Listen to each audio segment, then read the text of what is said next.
Pam stood behind the glass partition of the deli counter, watching the clock inch closer to 9 o'clock. The pin holding together the torn sleeve and side seam of her Early's grocery blouse dug into her side, and she couldn't wait to shed the polyester uniform. Absent-mindedly, she reached to twirl her wedding ring, a nervous habit she'd picked up recently, only to remember it was lost. She always removed the simple ring to clean the apartment, placing it in a little ceramic jar her father had given her during a trip to New Orleans. But after cleaning and taking a bath, the ring had vanished. Despite searching the entire apartment with Tim, it was nowhere to be found. Tim had promised to buy her another one, but hadn't yet. A couple with a stroller caught Pam's eye. The man was tall, around 6 feet or a bit more, and wore a t-shirt that highlighted his muscular torso and tight jeans that hugged his legs. As they turned the corner, Pam noted his firm backside. The woman, dressed in a snug hospital gown, was short and round like Pam. Her blonde hair, reaching just above her knees, was tangled in knots, likely from being pinned up at work. Pam admired the woman's hair color, wondering if she could replicate that reddish-blonde hue the next time she dyed her own hair. With 20 minutes left before her shift ended, Pam had already prepped most of the meats and cheeses for packing. No, just a tray of meat and cheese, baby," the woman said. "I ate at 6, and I know you ate at what? 6? 7? "About 6, the man confirmed, glancing over his shoulder at Pam. The woman smiled, her green eyes twinkling. "Hi." "Hey, need help?" Pam smiled back. "OMG, I know you probably hear this all the time, but you look like a doll I had as a child," the woman exclaimed. "Cupid doll," Pam replied. "That's it," the woman said cheerfully.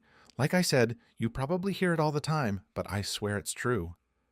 "Yes, it is," Pam agreed with a nod. She'd heard it all her life. With her round face, big brown eyes, small nose, and butterfly lips, Pam's pale complexion was complemented by her round cheeks and chin. "What happened to your blouse?" the woman asked, noticing the torn fabric and Pam's clumsy attempts to fix it. Pam's smile faded. Her husband Tim had been demanding money.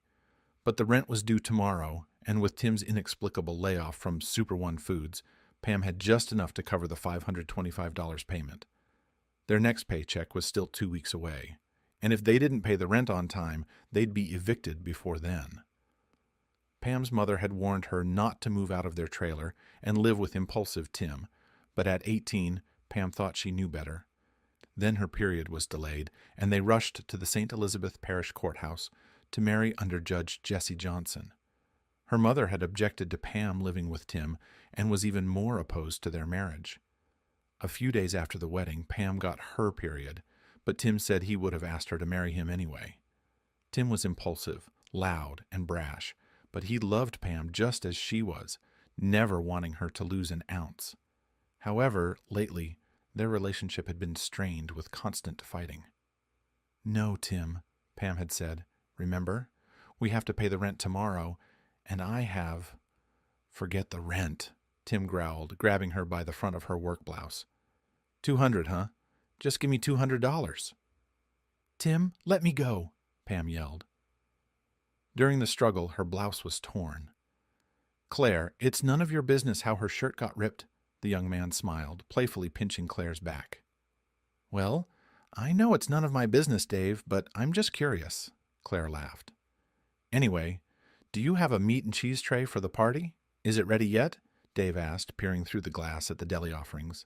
"No, we make them when they're ordered. All of our holiday trays are fresh," Pam said, using the standard response for customers. "We just bought a house, and this is our first night in our new home," Claire recounted. "I'm sure she cares," Dave smiled. "Shut up and go get us some champagne or something," Claire laughed happily. "A tray for how many?" Pam asked, a smile returning to her round face. "2? Oh, 3. I don't know. Do you have plans after your shift?" Claire asked. "Huh?" Pam said, surprised. "No, just going home." After her fight with Tim, she had walked almost 2 miles from their apartment. Their cell phones were disconnected. Tim swore he had paid the bill, but regardless, they had no service. Pam had no way to call him for a ride and didn't want to admit her mother had been right. She didn't want to call her mother, admit they had no phone service, and ask for money to reconnect it. So, unless Tim was waiting for her on the street, or Tommy Collins, the lecherous manager at Ranny's grocery store, offered her a ride, Pam faced a 2-mile walk home in the dark. "Oh, you must come. You must see our new home," Claire pleaded. "Okay, they have St. Elizabeth champagne, and I grabbed some St. Elizabeth rum," Dave said, stacking 2 bottles in the cart. "Tell her, Dave. Tell her she must come see our new house," Claire insisted. "Oh, good," the man smiled, reading Pam's nameplate. "Miss Pam, my wife says you should come see our new house." Pam hesitated for a moment, then shrugged. "So, a holiday tray for 3, she confirmed, quickly assembling the tray. "Crackers are in aisle 5. I like Keebler Elf," she said, sliding the plastic-wrapped tray onto a styrofoam plate. "Oh, I like them too," Claire agreed.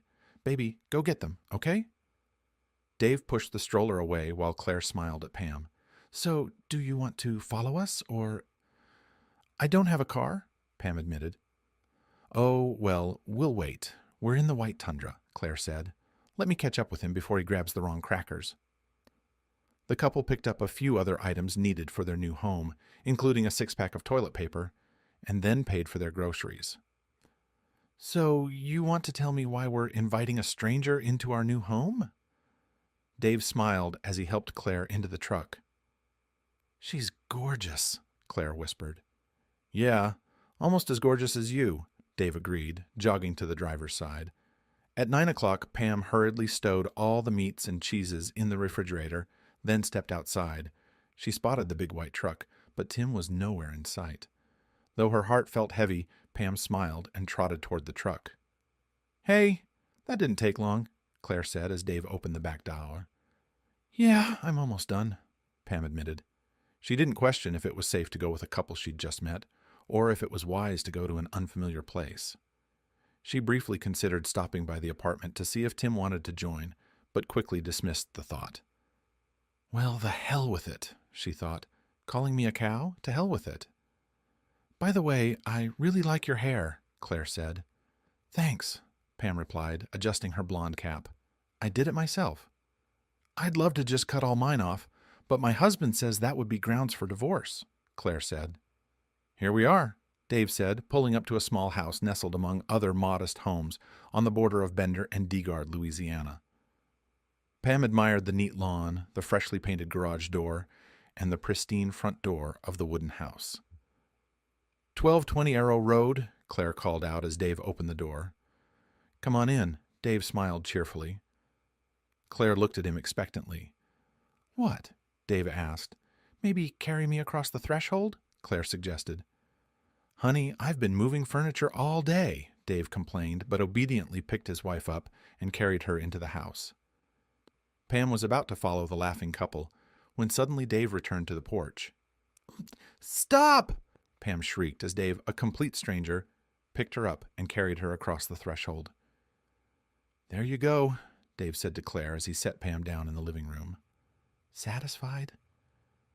"Come on, I'll show you the house," Claire said, grabbing Pam's hand. Pam admired the front bedroom with its twin bed, low dresser, and sewing machine in the corner. "Is that for work?" she asked, pointing to the sewing machine. "Yes, I made all the curtains," Claire said. The hall bathroom had a pedestal sink, a small commode, and a clawfoot tub. "I can't wait to take a bubble bath," Claire admitted, hugging Pam around her waist. Pam sized up Claire, noticing they were eye to eye. "Better fill it only half full," Pam commented. "Shut up. I'm not that small." Claire laughed. "Yes, you are," Pam said. "Honey, you look gorgeous," Claire exclaimed as they emerged from the bathroom. "He's been unpacking all day," she told Pam. The second bedroom also had a small bed, a low dresser, and a closet. The master bedroom featured a double bed, a low dresser, a chest of drawers, and a large LCD TV mounted on the wall. "Oh, you turned on the TV," Claire said cheerfully. "Sure did," Dave acknowledged, holding out 3 plastic cups. "Champagne." "Wee," laughed Claire. "To our new home," Dave said, clinking his cup against Claire's. "To our new home," Claire agreed.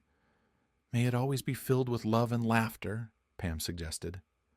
"Oh," Claire exclaimed, touching her cup to Pam's. Amen. And may it always be filled with love and laughter, Dave echoed, tapping his cup to Pam's. And friends, Claire added. This is the same St. Elizabeth's champagne? It's very nice, Pam remarked. Yes, it is, Dave confirmed.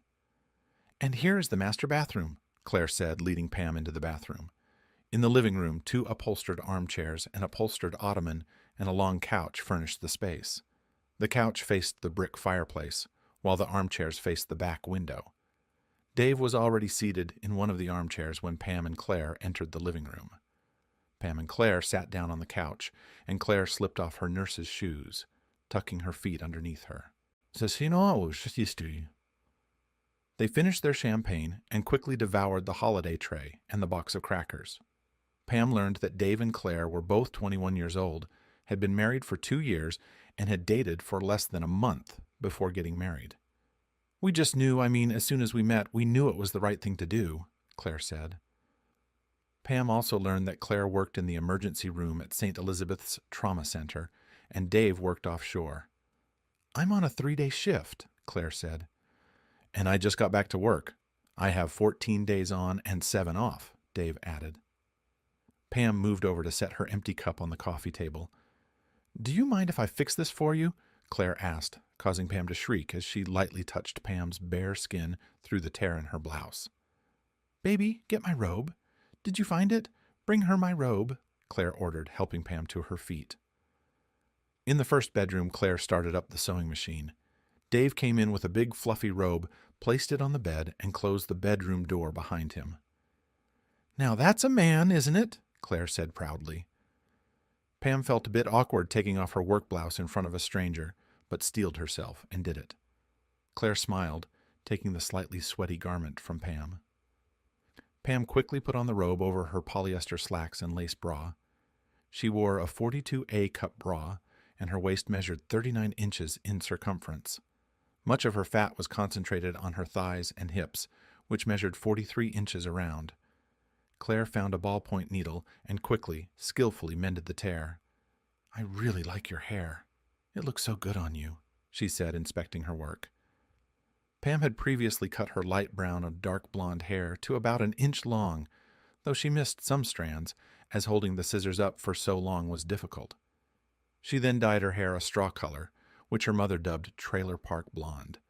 She had lightened her eyebrows with hydrogen peroxide, but Tim had somehow cut his hand and poured the entire vial on the wound, and he never told her how he cut his hand. Thanks, Pam smiled, reaching for a longer strand. I'll do it myself. She rubbed her eyebrows. And you can tell it's paint, she whispered, and Claire smiled broadly at that admission. Claire's eyes briefly flicked to Pam's crotch, then back up to Pam's eyes before she turned to make another pass with the needle. Claire then handed Pam the mended blouse and turned off the sewing machine. What size bra do you wear? Claire asked as Pam disentangled herself from the robe. I'm a size 42. Me too, Pam agreed. And I swear, if it weren't for my nipples, I wouldn't need a bra at all, Claire admitted. Same here, Pam agreed. In that tight thing, I had to put it on or everyone would be staring at my nipples. Maybe I should get in the truck, Claire said. Pam hesitated for a moment, then unfastened her bra, exposing her small breasts with large, light brown nipples. She stuffed the bra into the pocket of her work pants. Pam slipped into her work blouse and buttoned it just below her throat. Claire, I made you a rum and coke, Dave said as both women returned to the living room. Where's mine? Pam teased. Yes, Dave Michael Carmouche. Where's Pam's? Claire teased. I didn't know if she wanted one, he smiled. Oh, Claire did a great job. You can't even tell it was mended. Dave made Pam a drink and returned with it, along with a beer for himself. So, how did you two meet? Pam asked, pulling her tennis shoes off and tucking her legs under her on the couch. I've been on a date, Claire said. Have you ever eaten at Sweet Pea? Anyway, I went with my girlfriend who wanted to try some soul food, and they were just having a put-out steak day and... Wait, what? Pam asked, not sure she'd heard correctly. I'm bisexual, Claire admitted. So we're sitting there, and this really amazing man comes over to our table uninvited. I walk into the restaurant, love the fried steak, and there's this gorgeous strawberry blonde sitting there, and Dave picked up the story. He's full of it. Claire smiled broadly, placing her hand on Pam's chubby arm. How much did I weigh? Easily over 200 pounds? I wasn't a beauty. You were amazing, gorgeous, beautiful, breathtaking, and awesome. Can you say I was blown away? Dave corrected. He's what we in polite circles call a puffin chaser, Claire whispered loudly, smiling. What's that called in impolite circles? Dave teased. Fatty, Claire giggled. Anyway, he said he wouldn't leave until he got my phone number. I gave it to him, and he went and sat with a couple of his buddies. But the whole time, I couldn't take my eyes off him, and he just kept looking at me and... Probably really pissed off his girlfriend, huh? Pam suggested. Wouldn't even talk to me, Claire admitted, her smile fading a bit. She gently squeezed Pam's bicep. In fact, I haven't seen Heather since that night. She then tickled Pam's arm, where her blouse was draped. That's enough, Pam giggled. But you never told us how you tore your blouse, Claire reminded her. Pam lost her smile and recounted her fight with Tim. Does your husband take drugs? Dave asked. No, Pam declared firmly. His older brother almost died from that stuff. Are you sure? Claire asked softly. This behavior sounds like drugs. No, he can't. Pam objected weakly. Okay, but I'll give you my phone number. If he does that again, you call us. You hear? Said Claire. No phone, Pam admitted quietly. No phone. Then how did you... Claire asked, puzzled. We had phones. He said he paid the bill, but... Pam trailed off weakly. Honey, it does sound like drugs, Dave said softly. Anyone else in your house? Asked Claire. No, Pam replied. You're not going home today, Claire decided. Honey, you can't make that decision for her. It's her husband, Dave said gently to his wife. Please? Claire pleaded with Pam. But where would I stay? Pam asked. We have plenty of room. You'll stay here, Claire insisted. Dave will take you home in the morning and make sure everything is in order. What time do you work tomorrow? Claire's off. Oh, wait. You're not going tomorrow, right? Anyway, I'll drive you. Do you mind? Suggested Dave. Come by at 2 o'clock, Pam said. But I think I'll be at the box office. Where's that robe? Go put the robe on. I've got a load to do. Oh, wait. Dave, have you hooked up the washer and dryer yet? Claire asked. This won't take me more than a minute, Dave said, rising to his feet. No, really, it's fine, Pam protested. But Dave made his way through the kitchen to the garage, and Claire pulled Pam back into the front bedroom. Okay. Are you going to hang the bras up to dry, or can I throw them in the dryer when they're done? Asked Claire, pulling off her scrubs. Dryer, Pam said, glancing at Claire's neatly organized clothing pile. Okay, everything's plugged in, Dave called out from the living room. Never mind, Claire smiled as she opened the door to the room. Claire, walking around like that in front of company? Dave teased mockingly as his wife stepped outside in her robe, followed by Pam. What? Claire smiled mischievously. Seeing you like that, you know what I'm going to want to do, Dave said. In front of a complete stranger? I dare you, Claire teased. She squealed as Dave jumped to his feet. No, no, don't, Claire shouted, laughing as she ran to the garage door. Too late, Dave exclaimed, easily lifting her off her feet. Help me, Pam, help me, squealed Claire as Dave kissed her. What do you want me to do? Pam asked, laughing. Stop him, Claire said, kissing her husband. Stop that, Pam ordered, playfully slapping Dave's back. Whoa, whoa, whoa, stop it, Dave teased, hugging his wife. Now put me down. We need to start getting dressed, Claire said, playfully tapping Dave's nose. You're a very attractive woman, you know that, said Dave, kissing her again and setting her on the floor. The floor is cold, squeaked Claire as her bare feet touched the concrete. Good God, get them over here, laughed Dave. Thanks, honey, Claire said. She pulled Pam back to the couch and sat her down. Pam felt a little uncomfortable around the other woman, but appreciated her kindness. We use hypoallergenic laundry detergent, Dave said as he returned to the living room. I have to because I work, Claire said. That's okay. I used to use that Gain stuff, Pam said. Really, Claire, go get dressed, Dave said, sitting back down. Why? Don't like seeing me in this robe? Asked Claire, smiling. I love admiring you, but we have company, Dave said.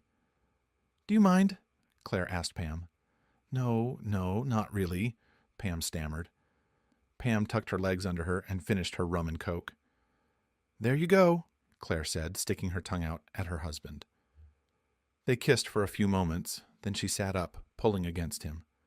Fine, Claire said, rocked a little on her husband's lap, and then rose to her feet.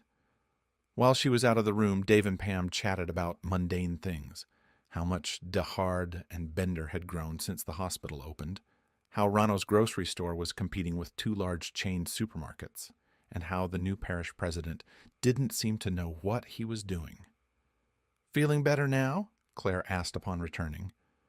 Not really, Dave replied, watching his wife twirl around in her baby doll-style nightie.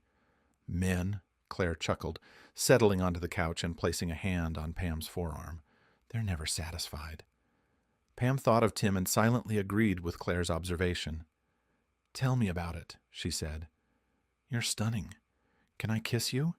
Claire whispered, gently grasping Pam's forearm. Pam looked at the beautiful woman in surprise. She knew Claire was bisexual. It had come up earlier in the evening. But Pam hadn't considered that Claire might find her attractive. Pam had never been particularly drawn to other women. She could admire a model for her attire rather than her physical features.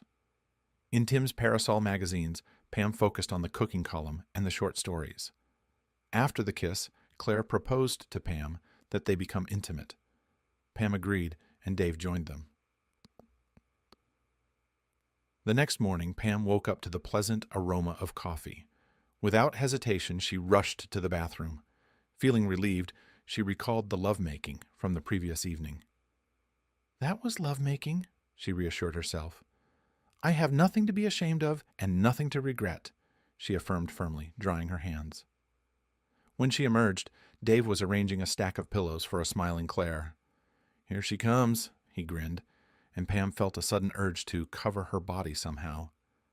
Breakfast is served, Claire announced. I'm not sure how you like your eggs, but we prefer them sunny side up, Dave said, adding a few more pillows for Pam. Back in bed, Pam pulled the blankets up to her belly as Dave placed the tray on her lap. On the plate sat a fluffy waffle, 3 eggs, and 6 strips of bacon. Coffee's on the table, Claire pointed with her fork. And warm syrup right here, Dave added, carrying his own tray into the bedroom. This breakfast certainly outshone the cereal and raisins she might have had that morning. Shoot, Pam suddenly exclaimed. Tim asked me to bring home a gallon of milk. It's run out. What? Claire asked, sounding concerned. I forgot to get milk, Pam chuckled. We can pick some up on the way, Dave offered. No, forget him. He has a car, Pam said, dipping her bacon into the syrup. He knows where the store is. After breakfast, Pam took a shower, declining Claire's offer of assistance. Then she dressed in her work uniform and kissed the still-naked Claire goodbye. In the truck, she guided Dave on how to reach the apartment building. They chatted about various topics as he drove the 3 miles from 1220 Arrow Road to the apartment complex. The 1999 Toyota Camry wasn't in the parking lot, which relieved Pam. She dreaded the impending conversation. Her mind raced, searching for a suitable excuse. Anything but, I spent the night with a couple and made love to them. Maybe if Tim wasn't home, she wouldn't need to cover up her infidelity. A glimmer of hope emerged. Perhaps her husband had found a job. Maybe that explained why his car wasn't there.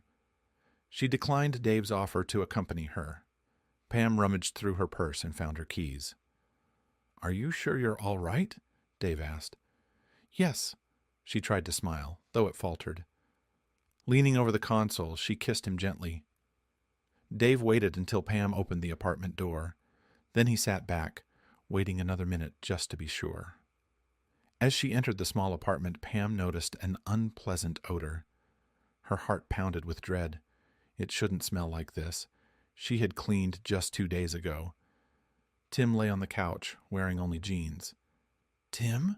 Pam ventured, unsure if he was awake. Huh? Tim grumbled, attempting to sit up. Tim? Where's the car? Pam inquired. Huh? Tim mumbled, finally lifting his head to look at her. The car? Tim, where's the car? Pam pressed again. What? Tim asked dumbly. What time? Our car. It's not parked outside, Pam stated loudly. What happened to our car? It's not our car, Tim snapped angrily. My car. My car. Got it? Pam hoped Dave was still nearby. She headed toward the apartment door. And hey, where the hell have you been, huh? Tim demanded, struggling to get up. Hey, where are you going? Dave messaged Claire to ask if there was anything he needed to pick up before heading home. He smiled, reversed the car, and prepared to leave the parking lot. His pace slowed as he saw Pam swing open the apartment door and frantically wave at him. That doesn't look good, Dave muttered. What? Who the hell is... You better get out of here, Tim yelled, approaching. I need to get some things, Pam told Dave. I told you to get the fuck out of here. This is my place. Don't you dare come into mine. Where are you going? Tim shouted. The neighbor to the left hammered on the wall. You don't even speak English, huh? Tim yelled at the wall, remembering his wife was home and frustrated with her. He turned towards the bedroom to find her. Suddenly, the stranger shoved him hard, sending Tim sprawling backward onto the couch. The neighbor tapped the wall with the hammer again. Dave effortlessly blocked Tim's erratic swing and gently pushed him back onto the couch. Don't get up again, Dave warned. Tim, where's my... Never mind, here he is, Pam called from the kitchen. That's my wife. My wife. Don't you dare come in here. Tim growled at Dave. Ready, Pam huffed, dragging an overflowing garbage bag across the carpet. Where are you going? Tim shouted, rising to his feet. He grunted as Dave pushed him back onto the couch once more. For the last time, Tim! Where's the car? Pam demanded tearfully. Why did you get fired from Super One? And where's my ring? Fuck you, Tim hissed at her. Goodbye, Tim, Pam said. Get out, Tim yelled. Huh? Like anyone else needs your fat, ugly ass? Dave easily lifted the heavy bag of trash. Pam led him out of the apartment. Thank goodness I was with you, Tim shouted. Pam remained silent as Dave helped her into the truck and placed the bag of trash at her feet. It'll be okay, he reassured her. He texted Claire that he was bringing Pam home. Her response was a simple yay with a string of smiley faces. I think you'd better take me to Mom's, Pam whispered as Dave started the car. And disappoint my wife? Dave joked. Not a chance. Claire was in a cheery mood until she saw Pam's face. What's wrong? What happened? She demanded. Pam hugged her tightly and broke into heartbreaking sobs. At noon, Claire gently woke Pam from her nap and guided her to the kitchen. The three of them sat down to eat soup and tuna salad sandwiches. Will you be okay going to work? Claire asked, looking into Pam's teary eyes. I have to. I was supposed to be off, but Dominique asked me to cover for her, Pam muttered. Here's my phone, Claire said, handing her cell across the table. Dave's number 1. If you need us, just press number 1 and we'll come right over, okay? Dave drove Pam to Runners, keeping an eye on Tim as he pulled into the parking lot. Despite her emotional devastation, Pam managed to get through the day. As she stepped out of the house, a profound sense of sadness weighed heavily upon her. Her husband, the man who had once professed his love for her and called her perfect, hadn't shown up at the store. He hadn't come to apologize. He hadn't come demanding that she return home where she belonged. He hadn't even bothered to pick up the gallon of milk they needed. A quick glance at her schedule reminded her she had to be up at 6 the next morning. She hoped Dave or Claire wouldn't mind the early wake-up call. It's not that far, she muttered, stepping outside. I can walk. Dave flashed his truck lights, and she walked over to him. As she approached, she glanced back, uncertain if she hoped Tim would appear or feared his presence. But Tim was nowhere to be seen. Want to go check on him? Dave asked, assisting the silent Pam into the truck. No, Pam replied glumly. He's your husband, Dave remarked. Screw him, okay? Just send him, Pam shouted angrily. Upon arriving at 1220 Arrow Road, Claire drew the distraught girl onto the couch. Dave respectfully left them alone, while Claire whispered words of love and comfort to the quietly sobbing Pam. The next morning, Pam awoke feeling strangely rested. Dave grumbled good-naturedly as he drove her to work. After dropping Pam off at Rano's, Dave continued on to the apartment. Driving past, he didn't notice anything unusual and didn't stop. Next, he swung by Tornadoes and picked up a dozen donuts for Claire. "You're just trying to make me fat," she playfully teased, polishing off the last 3 still warm treats. "I just want you to be happy," Dave reassured her. "Do you love me?" she asked. "With all my heart," he assured her. "Then I'm happy," Claire replied nonchalantly, tasting a strawberry donut. During lunch, Pam called her mother. Mrs. Smith, to her credit, refrained from saying, "I told you so." Instead, she expressed concern about Tim possibly spiraling into drug addiction and urged Pam to return home where she belonged. "I'm staying at a friend's house right now," Pam stammered. She then dialed Tim's mother and informed Mrs. Godwin about Tim's troubling behavior and possible drug addiction. "Well, I'm not surprised," Mrs. Godwin snapped back bitterly. "God knows what else you've dragged my child into." "Yes, ma'am. I take full responsibility. I feel terrible about it, but I wanted to let you know so you could check on him," Pam sighed. "You married him, so it's your problem now," Mrs. Godwin shouted. "No, ma'am, I can't go through that again," Pam said firmly, ending the call. "Does Tommy know you're using the company phone?" Kurt, one of the butchers, teased. "No, and why don't you go ahead and tell him? I'm not interested in going out with you anyway, Kurt," Pam replied pointedly. "Remember, I'm married." Pam hoped that Mrs. Godwin might send Mr. Godwin, Tim's stepfather, to check on her husband's condition. Despite Alice's maternal love for Tim, it had waned upon seeing the state of their apartment, Tim's condition, and hearing his hurtful words. Still, Pam harbored no ill will toward Tim. At 4 o'clock, Pam smiled upon seeing Dave seated behind the wheel of the Tundra. Glancing around the parking lot, she didn't spot Tim anywhere. "As soon as Claire's ready, we're heading to Benito's, a new Italian place. Do you like Italian food?" Dave asked, helping Pam into the truck. Pasta? I guess judging by my figure, you could say I love Italian food," Pam replied with a self-aware smile. "Hey, let's not use words like fat," Dave gently corrected, squeezing her hand. "Okay, fair enough. So, yeah, I can tell you're a fan of pasta," he grinned. "I love you," Pam said, leaning across the console to kiss him passionately. They shared a lingering kiss before Dave started the car and drove out of the parking lot. In the parking lot, one of the bag boys remarked, "I thought her old man drove that Camry. When did they get a Tundra?" "Does she have a sister?" asked Kurt. "I got you," Claire replied, evading Kurt's question. Back at 1220 Arrow Road, Dave gently pulled away from Pam. They had been caught up in passionate kissing since they arrived home. However, Dave felt uneasy about this intimacy with Pam, without his wife present. "Come on, get dressed," he said softly. "I'm going to get Claire right now, okay?" Pam felt a pang of rejection, her insides tightening. She walked into the second bedroom. Although she didn't usually stay in this room, preferring to sleep in the big bed with Dave and Claire, there was no space in the master bedroom closet among Claire's and Dave's clothes for her own. "Hi," Claire interrupted Pam's thoughts. Pam managed a strained smile. "Dave told me you had everything sorted out," Claire accused. "Yeah, but he stopped," Pam quickly defended herself.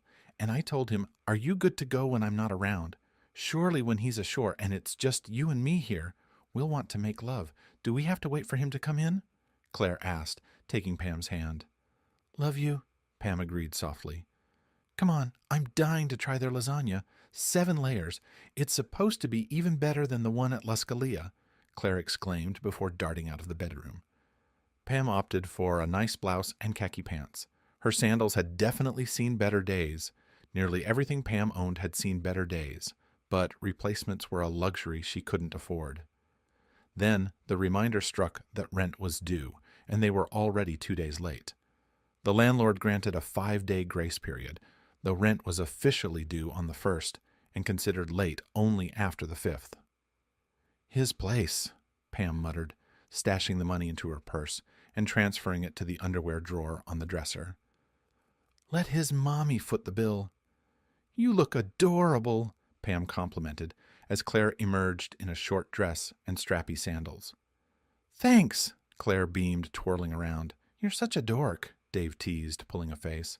But you look stunning, even in your birthday suit. Thanks, Captain Dorkface, Claire laughed. The waiter didn't card them, and Pam indulged in a rich red wine alongside 3-cheese ravioli. After their delightful meal, as they were preparing to leave, they overheard a woman's comment. God, if I were that fat, I'd never wear a dress like that in public.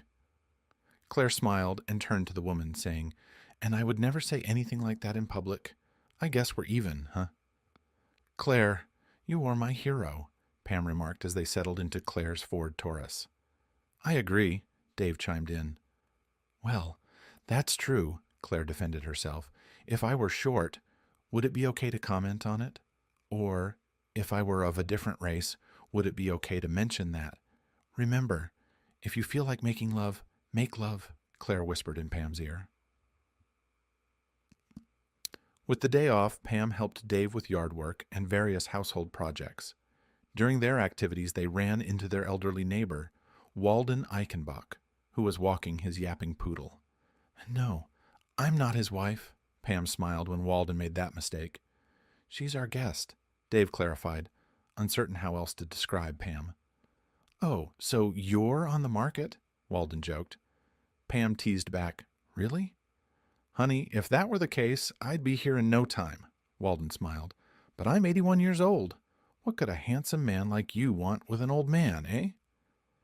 The next day, Kurt inquired about the owner of the Tundra.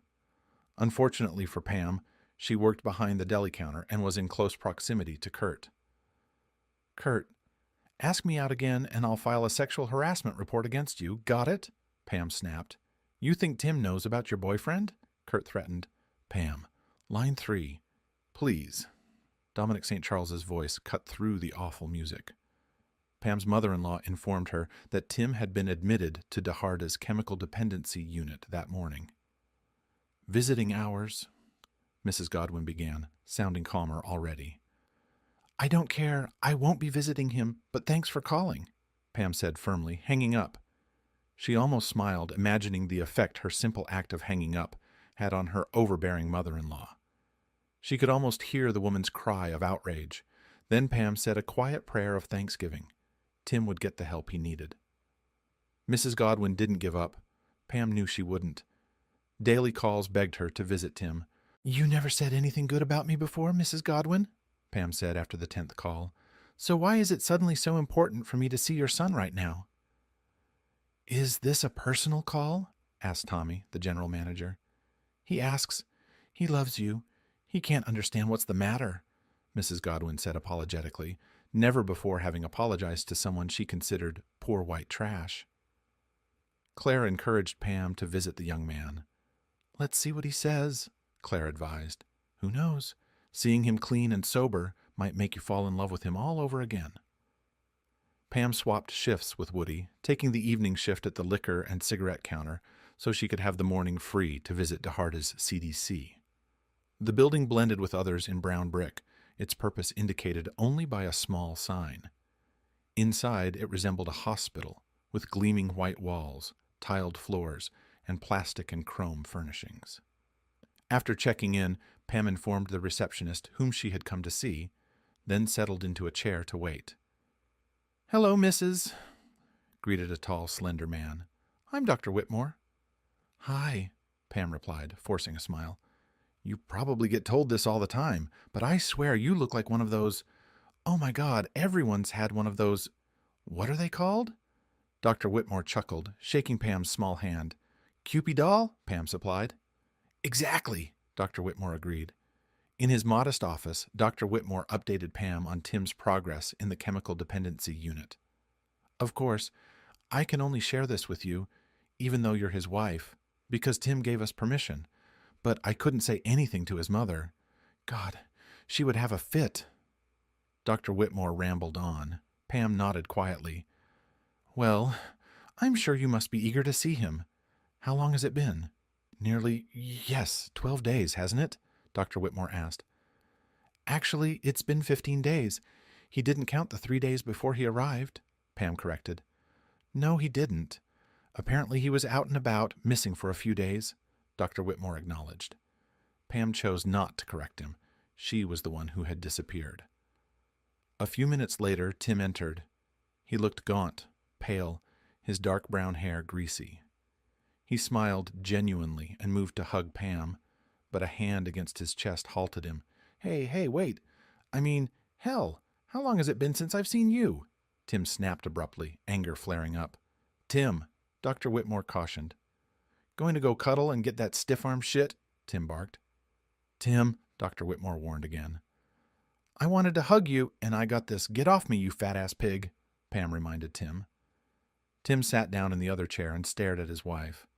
So, Tim, Pam and I were talking. Dr. Whitmore attempted to start a conversation. What happened to my ring, Tim? Pam interjected. And the car? Tim muttered something, his anger fading away. He couldn't look at Pam.